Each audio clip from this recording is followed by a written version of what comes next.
You know what used to be so despised, so repulsive, so overserved to the poor that actual indentured servants rioted? Lobster. Yes, the same lobster you now see lounging on crushed ice at high-end restaurants, paired with a $50 glass of Chardonnay. Back in the day, it was a sea bug, a bottom-dwelling crustacean, literally described by the British colonists as not fit for dogs. And oysters? Today you might find them at a wine bar, dressed up with rich sauces and a sommelier recommendation, but 200 years ago, they were street food. Dirt cheap, eaten raw out of barrels, or served free with beer. They were the peanuts and pork scratchings of 18th century pubs. And caviar? The poster child for luxury dining. Little black pearls spooned out of gold tins. But once upon a time, American bars gave it away for free to make you thirsty enough to buy more drinks. So how did these humble, once discarded foods end up as symbols of luxury on white tablecloths? The answer has less to do with flavour and more to do with class, scarcity, and really good marketing. Lobster used to be everywhere. In colonial New England, lobster would wash up on beaches and piles, sometimes up to 2 feet high. And if that sounds like a dream today, back then it was more of a nightmare. People were so overwhelmed by lobster,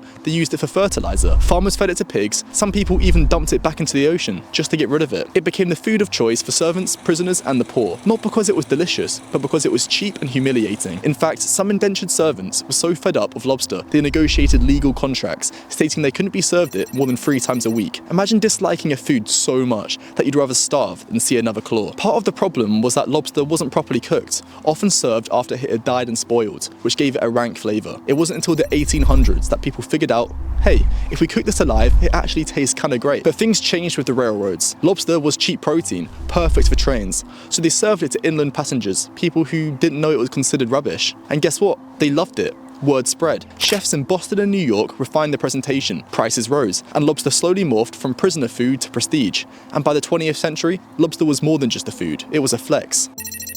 Oysters were the burgers of 19th century cities. No, really. If you took a walk through London or New York in the 1800s, you'd find barrels of oysters being sold for pennies on the street. They were served in pubs, thrown into stews, fried, or more often than not, just eaten raw, standing up. Charles Dickens once wrote, "The poorer a place is, the greater the call for oysters," and that pretty much sums it up. They were cheap because they were everywhere. Oysters were so abundant that entire working class neighbourhoods practically lived on them. And they were sustainable too, filtering water and growing easily in the wild. In coastal areas, oysters were practically considered a public utility. But with popularity came overfishing. Pollution followed. By the early 20th century, many oyster beds were destroyed or contaminated. What used to be a food of the people became rare and therefore valuable. Restaurants started serving them with silverware and champagne. Suddenly, oysters had jumped the social ladder. And as with all things fancy, presentation helped.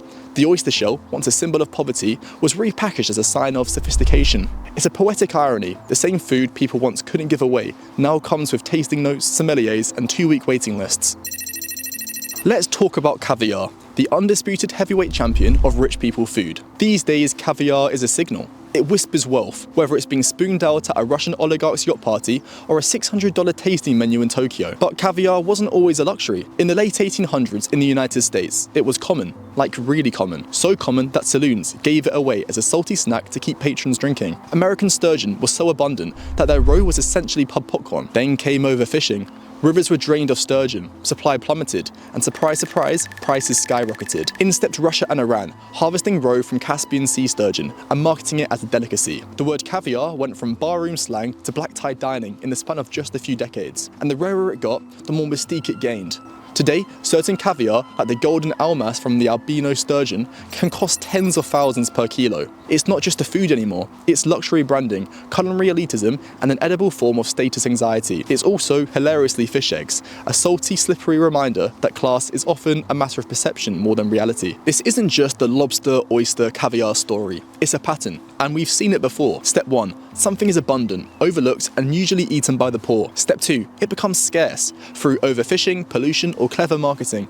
Step 3. The wealthy rediscover it, now with a $75 price tag. Step 4. The food gets reinvented, not because it tastes better, but because scarcity creates perceived value. Monkfish, once tossed back into the ocean, is now called poor man's lobster and sells for a premium. Ramen, once student fare, now has Michelin-starred interpretations.